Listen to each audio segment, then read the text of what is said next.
Good morning बच्चों। देखो आज हम पढ़ेंगे क्लास 10th एक्सरसाइज 3.2 क्योंकि एक्सरसाइज 3.1 क्या हो गई है, कैंसिल हो गई है। तो आज हम पढ़ेंगे एक्सरसाइज 3.2। अब 3.2 में क्या है कि आपके पास लीनियर पेयर जो दिया है, लीनियर पेयर में आपके पास एक तो ग्राफिकल मेथड है, दूसरा आपके पास टाइप ऑफ द लाइंस यानी इंटरसेक्ट लाइन है, या फिर आपके पास कोइंसिडेंट लाइन है, या तीसरा आपके पास पैरेलल लाइन है। ठीक है, तो इस वीडियो में कंप्लीट आपके पास 3.2 के बारे में देखेंगे कि आपके पास ग्राफिकल मेथड से आपको क्वेश्चन कैसे सोल्व करना है। फिर दूसरा आपके पास जो लाइनें हैं, कौन सी लाइनें इंटरसेक्ट होंगी, कौन सी लाइनें आपके पास पैरेलल होंगी, कौन सी लाइन आपके पास कोइंसिडेंट होंगी, ये कंप्लीट इंफॉर्मेशन इसी वीडियो में आपके पास शेयर करूँगा। तो आपको क्या कि अगर वीडियो अच्छा लगे और आप अगर ऐसे ही आगे कंटिन्यू ऑल एक्सरसाइज के सॉल्यूशन चाहते हैं तो अपने channel Manoj exam study channel को लाइक और सब्सक्राइब करें। और आप इस वीडियो में देखें कि आपके पास कंप्लीट ऑल टोटल 3.2 में जो भी बेसिक है, जो भी आपके पास ग्राफिकल मेथड है कि ग्राफ में आपको कैसे बनाना चाहिए, कैसे नहीं बनाना चाहिए, वो सारा आपके पास एक ही वीडियो में आपके पास कंप्लीट सॉल्यूशन होगा। ठीक है, तो चलो हम बिना किसी देरी करते हुए हम एक्सरसाइज अपनी 3.2 के देखते हैं। एक्सरसाइज 3.2 में आपके पास क्या है कि चैप्टर है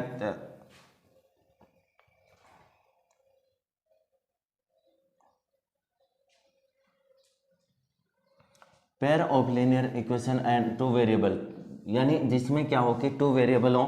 उसके बारे में आपके पास क्या दिया गया है कि आप कोई भी एक आपके पास लीनियर इक्वेशन है जिसमें क्या है टू वेरिएबल है।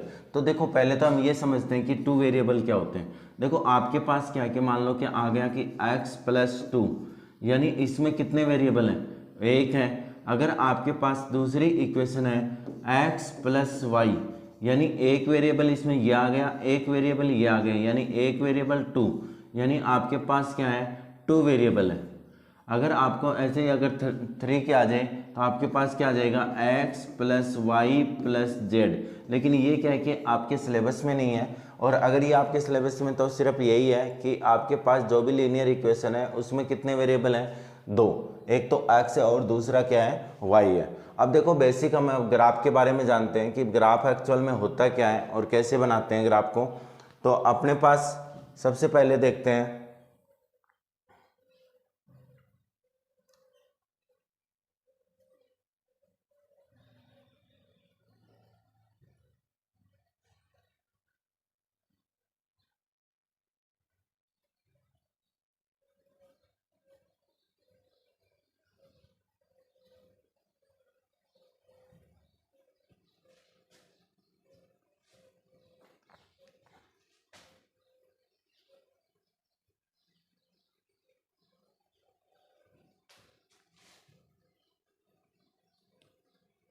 देखो ग्राफ क्या होता है आपके पास। ग्राफ में आपके पास कंप्लीट इंफॉर्मेशन चाहिए आपको।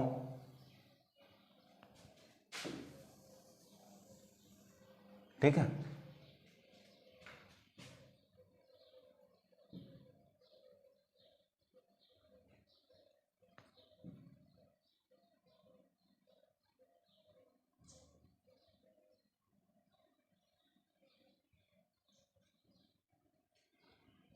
जैसे ग्राफ बनाते हैं,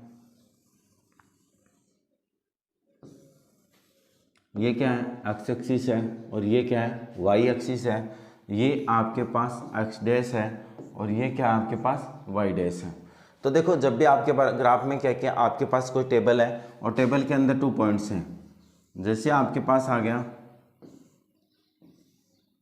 एक्स और वाई, क्या आ गया एक्स और वाई। अगर इस टेबल में आपके पास क्या रहेगा, मान लो कि कोई पॉइंट है 2 और 3, यहाँ पे आ गया 5 और 8। ठीक है, तो हम क्या करेंगे, सबसे पहले हम लिखेंगे कि एक्स एक्स का पॉइंट 2, यानी हम बना के देखते हैं 1 2 3 4 5 6 7 और 8। दूसरा आपके पास क्या आ जाएगा 1 2 3 4 5 6 7 और 8। यहाँ पे आपके पास इतना ही बनाना है कि अगर आपके पास कोई वैल्यू हो तो बना देना, अगर वैल्यू नहीं हो तो इसको इग्नोर कर देना, ठीक है। -1, -2, -3, -4, -5, -6, ठीक है। अब देखो हमारे पास ग्राफ में क्या है, 2 और 3, क्या आ गया 2 और 3, तो 2 और 3 में आपके पास एक्स एक्सिस यहाँ पे 2 है और ये क्या है वाई एक्सिस पे 3 है, तो हम यहाँ पे बना लेंगे। लेकिन इसका खास ध्यान में क्या रखना है कि जब भी आप कभी कोऑर्डिनेट लिखो तो सबसे पहले एक्स कोऑर्डिनेट लिखा जाता है, उसके बाद में वाई कोऑर्डिनेट। याद रखना इस चीज़ को कि कभी भी आपके पास वाई कोऑर्डिनेट पहले नहीं लिखा होता, सबसे पहले क्या होता है कि एक्स कोऑर्डिनेट लिखा होता है, सेकंड ऑर्डर पे क्या लिखा होता है आपके पास वाई कोऑर्डिनेट। तो मैं यहाँ पे लिख देता हूँ एक्स और वाई, क्या लिख दिया एक्स वाई। दूसरा आपके पास पॉइंट है 5 और 8, देखो एक्स अक्ष पे कितना है 5 है और वाई पे कितना है 8 है, तो ये 5 हो गया और ये क्या हो गया 8, तो यहाँ पे क्या हो गया 5 और ये क्या हो गया 8। एक चीज़ और बताऊंगा कि यहाँ पे एक्स एक्सिस के ऊपर हमेशा y इक्वल टू क्या होता है 0 होता है और y एक्सिस पे हमेशा x इक्वल टू 0 होता है, ठीक है। एक्स एक्सिस पे y की वैल्यू हमेशा क्या होती है 0 होती है और y एक्सिस पे x की वैल्यू कितनी होती है 0 होती है। ये सबसे ज़्यादा आपको यूज करना पड़ेगा 7 के जो चैप्टर है कोऑर्डिनेट ज्योमेट्री, उसमें आपके पास रहेगा कि उसने कह दिया कि y एक्सिस पे और किस पे x एक्सिस पे, तो आपको खुद को अज्यूम करना पड़ेगा या आपको पता होना चाहिए इस चीज़ का कि आपके पास जो भी वैल्यू आएगी भाई, जो भी वैल्यू पुट करोगे उसमें अगर x एक्सिस की बात कर रहा है तो y की वैल्यू कितनी पुट करोगे 0, अगर y एक्सिस की बात कर रहा है तो x इक्वल टू कितना करोगे 0।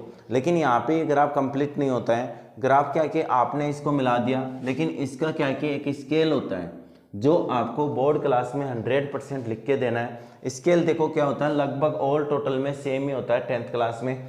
तो आपके पास स्केल क्या है, स्केल आपके पास एक्स एक्सिस, आपके पास क्या है एक्स एक्सिस यानी 1 centimetre equal to 1 unit, 1 centimetre equal to 1 unit. और वाई एक्सिस क्या होता है बेटा आपके पास 1 centimetre equal to 1 unit, y axis क्या होता है 1 सेंटीमीटर इक्वल टू 1 यूनिट, ठीक है। तो ये स्केल आपको 100% आपको बोर्ड एग्जाम में लिखना है, ठीक है। तो दूसरा देखो अब आगे आप कि आपके पास टाइप ऑफ लाइन का आ जाता है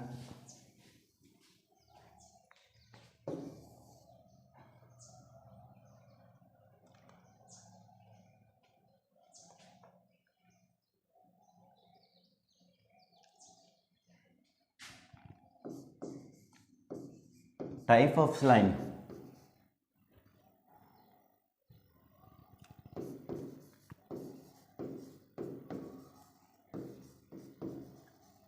देखो अगर टाइप ऑफ लाइन आपको देखनी है तो टाइप ऑफ लाइन में आपके पास क्या होता है 3 टाइप्स की लाइन होती हैं। एक इंटरसेक्टिंग, एक तो क्या होती है इंटरसेक्टिंग, दूसरी क्या होती है पैरेलल, तीसरी आपके पास क्या होती है कोइंसिडेंट, तीसरी क्या होती है आपके पास कोइंसिडेंट। देखो इंटरसेक्ट की बात करते हैं, पैरेलल की बात करते हैं और तीसरा किसकी बात करेंगे कोइंसिडेंट की। तो आपके पास सबसे पहले आपको कंडीशन ध्यान में रखनी है। देखो इसको इसकी ऑर्डर में नहीं लर्न करना है, अपने पास इसका ऑर्डर चेंज कर देते हैं। जैसे आपके पास सबसे पहले क्या लिख देते हैं पैरेलल, या आपके पास कोई भी एक कोइंसिडेंट लिख लो या क्या लिख लो पैरेलल लिख लो, ठीक है। तो आपके पास सबसे पहले क्या आ जाएगा A1/A2, A1/A2 equal to B1/B2 equal to C1/C2, ठीक है। A1/A2 B1/B2 और C1/C2, ठीक है। तो आपके पास क्या रहेगा, ये आपके पास कौन सी लाइन हो गई, ये हो गई कोइंसिडेंट लाइन। कौन सी लाइन हो गई कोइंसिडेंट लाइन। दूसरा आपके पास है A1/A2 equal to B1/B2 not equal to C1/C2, ये कौन सी लाइन होगी आपके पास पैरेलल होगी, और तीसरा है आपके पास A1/A2 not equal to B1/B2, यानी ये लाइन होगी आपके पास इंटरसेक्टिंग। कौन सी लाइन होगी? Intersecting line. ठीक है, तो एक तो हो गया कॉन्सिडेंट, दूसरी हो गई पैरेलल और तीसरी हो गई इंटरसेक्टिंग। तो इसको अगर शॉर्ट ट्रिक में याद करें तो आपके पास शॉर्ट ट्रिक इसकी क्या बन जाएगी? अगर आपको लर्न करना है ये, तो आपके पास क्या आएगा? जैसे अपने पास आ जाएगा CPI। आप इसको किससे लर्न कर सकते हो? CPI से। किससे लर्न कर सकते हो? CPI। यानी आपके पास C क्या आ जाएगा? कॉन्सिडेंट। C क्या आ जाएगा आपके पास? कॉन्सिडेंट, पैरेलल, तीसरा आपके पास आ जाएगा इंटरसेक्टिंग। क्या आ जाएगी? इंटरसेक्टिंग। तो तीनों आपके पास लर्न करने के लिए क्या हो जाएगा? CPI। तो इसको शॉर्ट में आप याद कर सकते हो CPI। अब यहाँ पे अगर बात करते हैं तो आपको याद कैसे रहेगा ये कि एक C1 और C2 इक्वल है, C1 और C2 नॉट इक्वल है, और B1/B2 नॉट इक्वल है। ठीक है, तो आपके पास लर्न करने के लिए क्या हो गया? C1/C2 नॉट इक्वल टू है, C1 और C2 नॉट नहीं सॉरी C1/C2 इक्वल है, C1/C2 नॉट इक्वल है, और B1/B2 नॉट इक्वल है। और आप इसको ध्यान में रखोगे CPI। किस नाम से ध्यान में रखोगे? CPI। तो अब चलते हैं एक्सरसाइज 3.2 पे। एक्सरसाइज 3.2 में आपको क्या दिया है?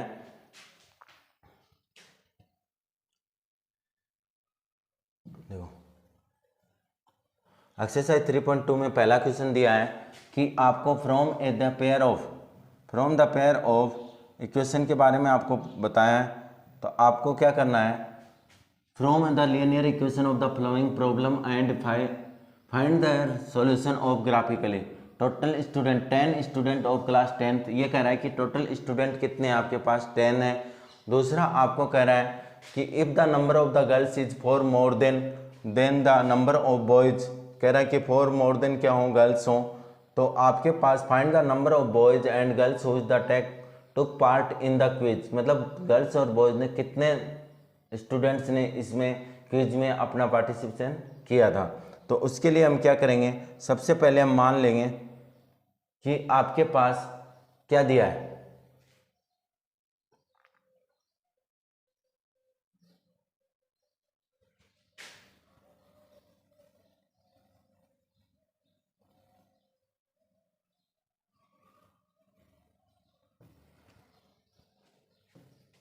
देखो, आपको दिया है 10 स्टूडेंट ऑफ क्लास 10th। तो हम मानेंगे लेट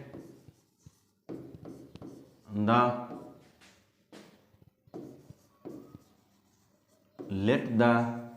नंबर ऑफ गर्ल्स कितनी है? x है।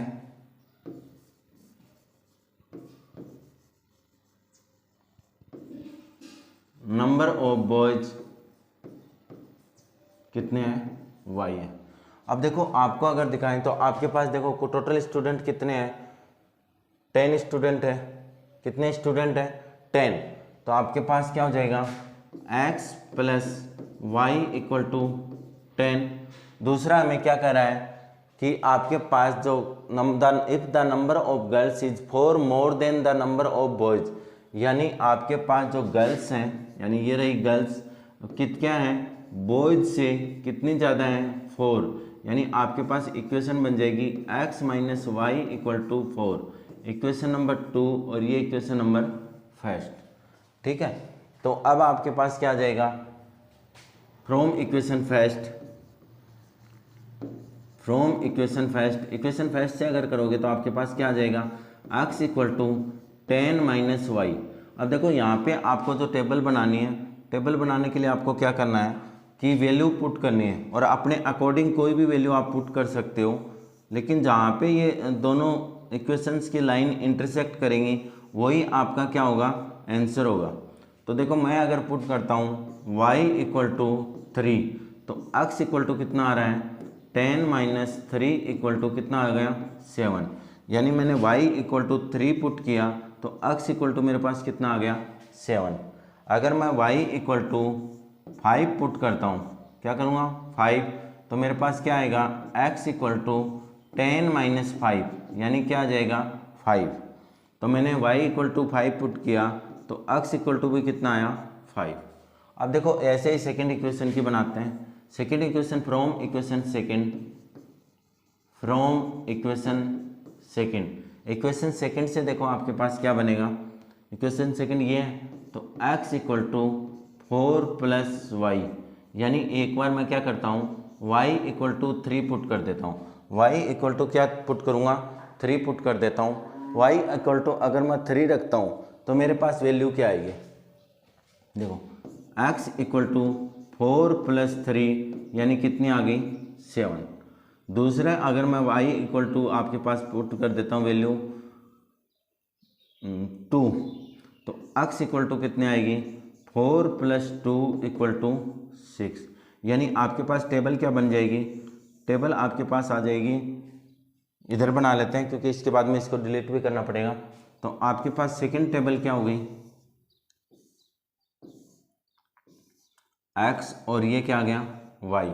तो आपके पास क्या रहेगा x और y में आपके पास y इक्वल टू 3, तो x इक्वल टू कितना है 7, y इक्वल टू 3 तो x इक्वल टू कितना है 3।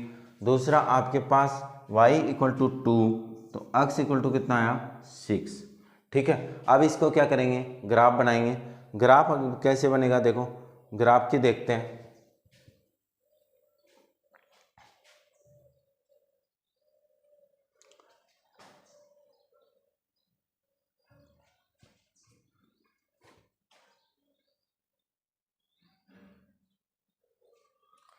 ग्राफ में देखो आपके पास सबसे पहले क्या लिखेंगे स्केल,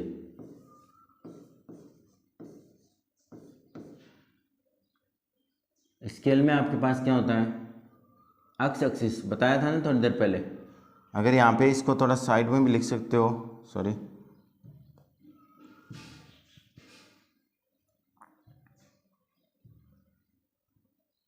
पहले हम पॉइंट बना लेते हैं उसके बाद में स्केल लिखेंगे। देखो क्योंकि थोड़ा जगह का देखते हैं, 1 2 3 4 5 6 और ये 7, ये कितना आ गया 1 2 3 4 5 6 7 8। ठीक है, अब देखो पहले टेबल में क्या आपके पास एक्स एक्सिस 3 है तो y इक्वल टू कितना है नहीं सॉरी एक्स एक्स 7 है तो y इक्वल टू कितना है 3 है। एक्स 7 है और y इक्वल टू कितना है 3 है, तो आपके पास ये पॉइंट आ जाएगा, कितना आ जाएगा 7 एंड 3, क्या आ जाएगा 7 एंड 3। दूसरा आपके पास क्या है y इक्वल टू 5 है तो x इक्वल टू भी कितना होना चाहिए 5 होना चाहिए, तो आपके पास ये पॉइंट आ जाएगा यहाँ पे, कितना आ जाएगा 5 और 5, इसको मिला दो। ठीक है, ये हो गया। दूसरा आपके पास क्या है x इक्वल टू 7 और y equal to 3, x equal to 7 और y इक्वल टू 3, पहले से हमने पॉइंट बना रखा है। दूसरा क्या है x इक्वल टू 6 और y equal to 2, x equal to 6 और y इक्वल टू 2, तो ये आपका कहाँ से आ जाएगा, यहाँ पे आ जाएगा x इक्वल टू 6 और y इक्वल टू 2, तो ये लाइन आप क्रॉस कर दो। अब देखो जहाँ पे ये इंटरसेक्ट हुआ है, जहाँ पे क्या हुआ है इंटरसेक्ट हुआ है वो पॉइंट आपका आंसर होगा। ठीक है, जहाँ पर भी लाइन के आप जो वैल्यू आएंगी और जहाँ पे वो इंटरसेक्ट होता है वही आपके पास क्या होगा इसका आंसर होगा। दूसरी चीज़ आपको एक और बताता हूँ, क्योंकि आपके पास जो 10th क्लास में जो क्वेश्चन आएगा वो आपके पास ग्राफिकल मेथड से आएगा, तो उसको थोड़ा ध्यान में रखना है। ये आप लगभग आपके पास 26 नंबर पे क्वेश्चन आता है ये, और 26 नंबर पे क्वेश्चन आता है, वहाँ पे क्या है कि उस क्वेश्चन में ये नहीं लिखा होता है कि ग्राफिकल मेथड से करना है, जबकि ये 6 नंबर का होता है। लेकिन इसका क्या है कि जो आपको इंस्ट्रक्शन पढ़ो तब उसमें ध्यान में रखना 5th या 6th नंबर पे जो इंस्ट्रक्शन आता है उस पर आपका लिखा होता है कि question number 26 is solve by the graphical method. तो ऐसा नहीं हो कि आप ऐसे सीधा करके आ जाओ और उसने क्या कहा है कि ग्राफिकल मेथड से करना है, तो इस चीज़ को खास ध्यान में रखना है। ठीक है, तो आपके पास जो आपके पास इंटरसेक्ट पॉइंट आएगा वो क्या होगा हमेशा आंसर होगा इसका। अब हम क्या करते हैं, स्केल बना देते हैं। स्केल आपके पास देखो जगह बच गई, तो स्केल आपके पास क्या हो जाएगा, एक्स एक्सिस आपके पास क्या होगा, x axis equal to 1 centimetre equal to 1 unit, 1 centimetre equal to 1 unit, और वाई एक्सिस इक्वल टू क्या होगा, y axis equal to 1 centimetre equal to 1 unit, क्या होगा 1 सेंटीमीटर इक्वल टू 1 यूनिट। ये क्वेश्चन नंबर आ गया आपका फर्स्ट कंप्लीट। नीचे यहाँ पे लिख दोगे the number of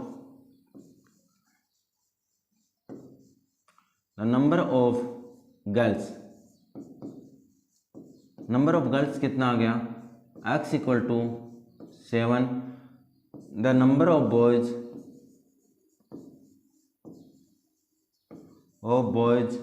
number of boys y equal to कितना आ जाएगा 3। ये क्वेश्चन नंबर फर्स्ट कंप्लीट हो गया आपका। अब क्वेश्चन नंबर 2 देखते हैं, वो भी आपका ग्राफिकल मेथड से है, तो आप स्क्रीनशॉट ले लो या pause the video. Next question देखो,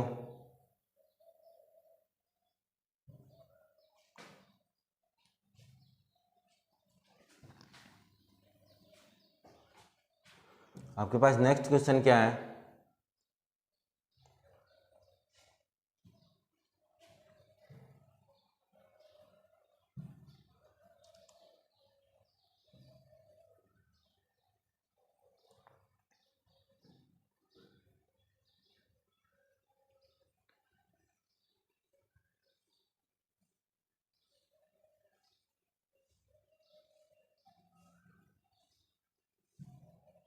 क्वेश्चन नंबर सेकंड है आपके पास।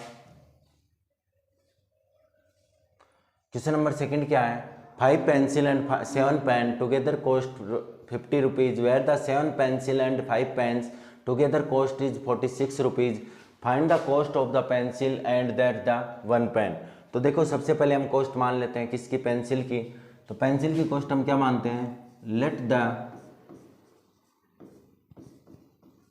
कॉस्ट ऑफ पेंसिल, क्या लिख करेंगे, cost of pencil equal to कितनी है, x है, the cost of pen, cost of pen कितनी है, y है, कॉस्ट ऑफ पेन कितनी है, y है। Let the cost of the pencil equal to x, the cost of pen equal to y। चलो हम इक्वेशन बना के देखते हैं। देखो क्या दिया इसने, 5 pen and 7 pencil together cost 50 rupees, यानी ये कह रहा है कि 5 पेंसिल यानी 5x plus 7y equal to आपके पास कितने रुपीज़ के हैं, 50 rupees. Equation number first. Second में आपको कंडीशन दी है कि where 7 pencil and 5 pen together cost 46 rupees, यानी 7x plus 5y equal to 46, equation number 2। ठीक है, अब देखो फ्रॉम इक्वेशन फर्स्ट से देखते हैं। फ्रॉम इक्वेशन फर्स्ट से देखें तो आपके पास क्या आएगा, 5x plus 7y equal to 5x plus 7y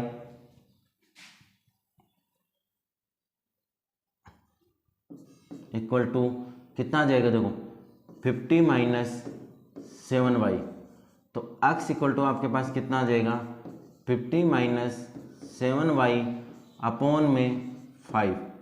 यहाँ पे हम वैल्यू पुट करेंगे, y equal to 5 value put कर देते हैं, तो y इक्वल टू 5 अगर पुट करते हैं तो आपके पास वैल्यू क्या आती है, x equal to 50 minus 7 into 5 upon में 5, यानी x इक्वल टू आपके पास आता है 50 माइनस 35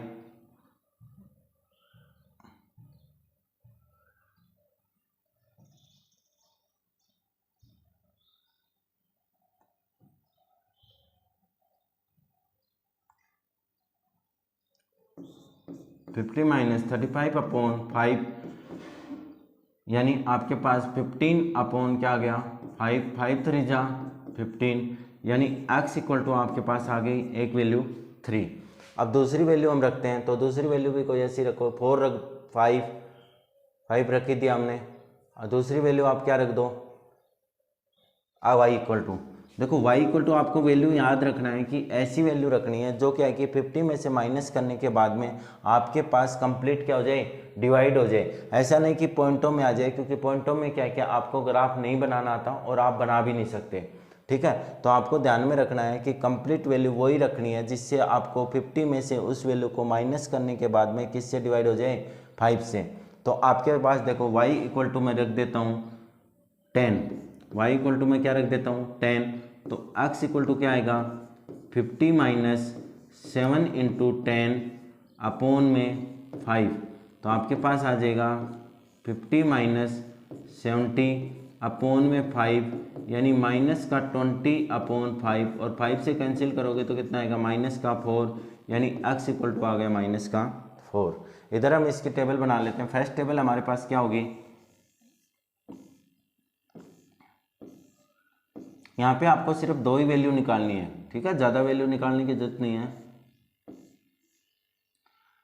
तो आपके पास x की वैल्यू कितनी थी 3, तो y की वैल्यू कितनी 5, x की वैल्यू आपके पास कितनी आई माइनस का 4, तो y की वैल्यू कितनी है आपके पास 10, ठीक है। अब बात करते हैं सेकेंड इक्वेशन की। From second equation, from equation number 2, equation number 2 की बात करते हैं तो आपके पास क्या आएगा 7x equal to 46 minus 5y। तो x इक्वल टू आपके पास आ जाएगा 46 माइनस 5y अपॉन में 7। अब हमें क्या करना है, y की वैल्यू ऐसी पुट करनी है कि आपके पास कंप्लीट क्या हो जाए, डिवाइड हो जाए। तो मैं रख देता हूँ y equal to 5, y equal to अगर मैं 5 रखूँगा तो मेरे पास क्या आएगा x equal to 46 minus 5 into 5 upon में 7, यानी आपके पास आ जाएगा 46 माइनस 25 अपॉन 7, आपके पास बचेगा 21 अपॉन 7, यानी x इक्वल टू कितना आ जाएगा 3, x इक्वल टू कितना आ गया 3। सेकेंड वैल्यू हम पुट करते हैं, सेकेंड वैल्यू हम कर देते हैं y इक्वल टू -2, क्योंकि हमें वो वैल्यू देखनी है जो 46 में से या तो माइनस कर दें या हम क्या करते हैं प्लस कर दें, तो आपके पास 7 से क्या होनी चाहिए, वो डिवाइड होनी चाहिए। तो आपके पास y इक्वल टू -2 रखा, तो x इक्वल टू आपके पास क्या आ गया 46 माइनस 5 इंटू माइनस का 2 अपॉन में 7। तो आपके पास आ गया 46 प्लस 10 अपॉन में 7, यानी कितना आ गया 56 अपॉन 7, 7 ऐड जा 56, तो x इक्वल टू आपके पास कितना आ गया 8। वैल्यू टेबल बना दो। अगर टेबल बनाते हैं तो आपके पास क्या होगा, एक तो x है और दूसरा क्या है y है। x की वैल्यू कितनी है, y की 5 है, तो x की कितनी है, सॉरी 3, x की कितनी है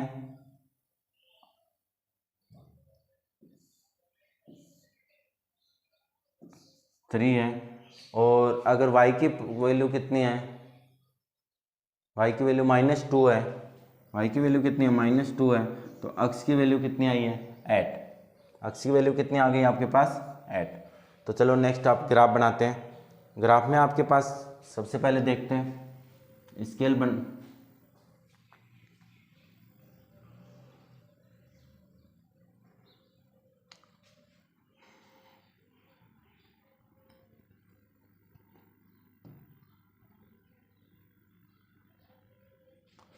देखो ग्राफ में आपके पास क्या होता है,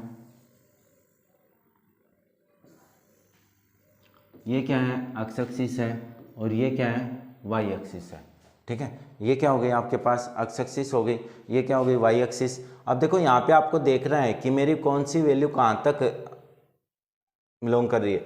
तो यहाँ पे देखो अपने को एक्स एक्स में -4 तक चाहिए और अपने को 8 तक भी चाहिए, तो आपको इसके अकॉर्डिंग ग्राफ बनाना है और जो पॉइंट देने हैं वो इसके अकॉर्डिंग ही देने हैं। तो मैं एक्स एक्स पे लिख देता हूँ 1 2 3 4 5 6 7 8 9 और 10। वाई एक्सिस पे भी बना देता हूँ 1 2 3 4 5 6 7 8 9 और 10। एक्स एक्सिस पे नेगेटिव -1, -2, -3, -4 और -5। वाई एक्सिस पे नेगेटिव पॉइंट -1, -2, -3, -4, -5, -6, -7 और -8। ठीक है, तो सबसे पहले फर्स्ट टेबल में देखते हैं एक्स एक्स इक्वल टू 3 है तो वाई इक्वल टू किस पे 5 पे, तो एक्स ये 3 है और वाई ये रहा 5, तो आपके पास ये पॉइंट यहाँ पे हो जाएगा एक्स 3 और वाई 5। आपको याद रखना है कि हमेशा सबसे पहले एक्स पॉइंट कोऑर्डिनेट लिखा जाता है, उसके बाद में वाई कोऑर्डिनेट। सेकंड क्या है कि एक्स -4 है और वाई इक्वल टू 10 है, एक्स -4 ये रहा और वाई 10 ये रहा, तो एक्स कितना -4 और वाई कितना है 10। तो इसको आप क्या करोगे, ज्वाइन कर दोगे। देखो आपके पास जो ग्राफ होता है ना, उसमें आपके पास कंप्लीट डिस्टेंस इक्वल होती है, तो ये मत कि भाई यहाँ से सर ये तो इसके बीच में। आपको क्या है, जब भी आप ग्राफ बनाओ तो आपको उसमें एकदम बारीक पेंसिल, मतलब शॉर्पनर से इतनी बारीक कर लेनी है जिससे और सुंदर लगे वो। ठीक है, क्योंकि जो क्वेश्चन आएगा ये 6 नंबर का ही क्वेश्चन आता है। ठीक है, सेकंड में देखो x equal to 3 y equal to 5, x equal to 3 और वाई इक्वल टू 5। दूसरा क्या है, एक्स इक्वल टू 8 और y equal to -2, x equal to 8 और वाई इक्वल टू -2, यानी आपका यहाँ पे आ जाएगा एक्स इक्वल टू 8 और वाई इक्वल टू -2। इसको यहाँ से क्रॉस कर मिला देंगे। ठीक है, तो जो ये पॉइंट आया है ये आपका क्या है, उसका आंसर है। ये क्या है, आंसर है। यानी पहले जो कोऑर्डिनेट है वो किसका है, एक्स एक्स कोऑर्डिनेट है, जो हमने क्या माना था, पेंसिल। तो स्केल और लिख देते हैं। स्केल आपके पास क्या होगी,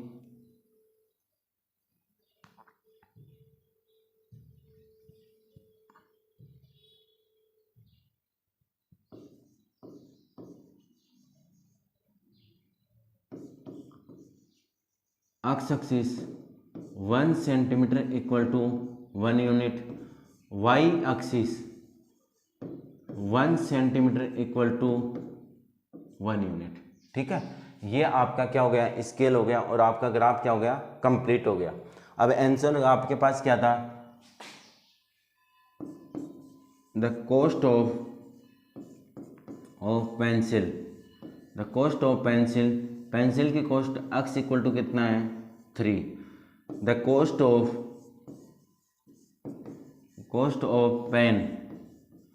of pen y equal to कितना है 5। ठीक है, तो ये आपका क्या हो गया, आंसर हो गया।